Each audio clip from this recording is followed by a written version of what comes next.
We start with the people. The first principle in negotiation has nothing to do with influencing the other side. It has everything to do with influencing ourselves. Human beings are reaction machines. It is so easy to lose perspective in a negotiation, to lose sight of what we're trying to achieve. When angry, we make the best speech we will ever regret. Let me give you an example. There was a negotiation once between the state of Arizona and a very large computer company which had been hired to manage the welfare and health payments for the poor and elderly of that state. Well, 1/4 of the way through the year, half the budget on that contract had been exhausted. The state officials panicked. They took the work, they took the contract back from the company. The company was very upset. So were the state officials. They had to have a negotiation about a computer, a $50 million computer, all the hardware and software that had all the data necessary to do the work on that computer. Now that computer was worth nothing to the company. It was worth everything to the state. It would have taken them more than $50 million to recreate, not even to speak of the time involved. And yet, because of the anger on both sides, both the company and the state walked away from that negotiation. The company lost the $50 million as well as the contract. The state had a great deal of trouble to do the work. It was a lose-lose outcome. Now, the way to avoid such outcomes, such disasters, the way that successful negotiators use is not to react in a situation, but rather to go to the balcony, to go to a place above the negotiation, almost imagining that negotiation takes place here on a stage. They go to a place above the negotiation where they can get some perspective on the negotiation. They can remember what the prize is. They can keep themselves focused on what they want in that negotiation, an agreement that works for both sides. Let's go to that balcony.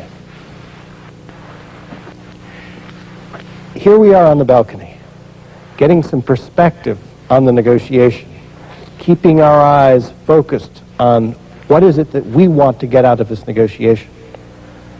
We go to the balcony before the negotiation, when we prepare for that negotiation. Preparation is key. We ought to prepare a minute for every minute that we spend talking with the other side.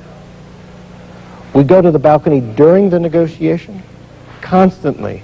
When the other side says something that makes us react, that gets us angry, we pause for a moment. We don't reply yet. As Thomas Jefferson once said, when angry, count to 10. If very angry, 100. You focus on what is it that you want to achieve out of that negotiation.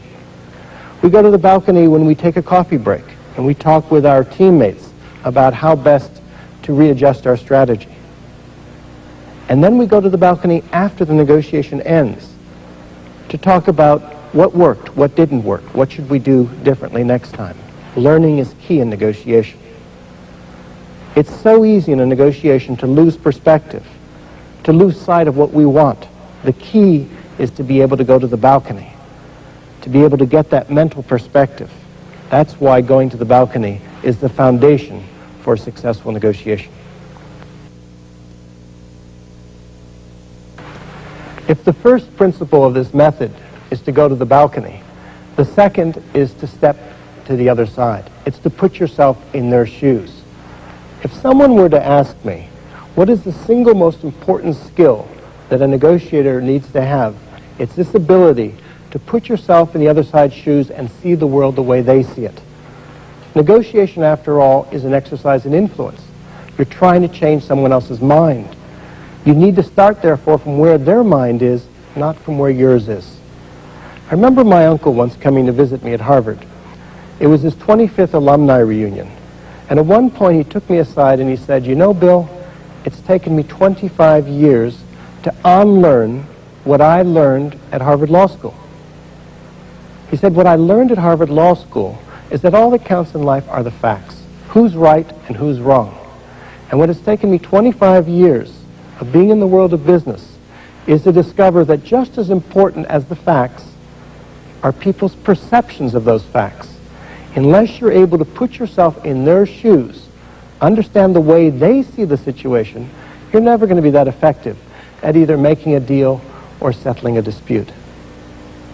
And the key way of putting yourself in their shoes, of stepping to their side, is to listen. It's the simplest.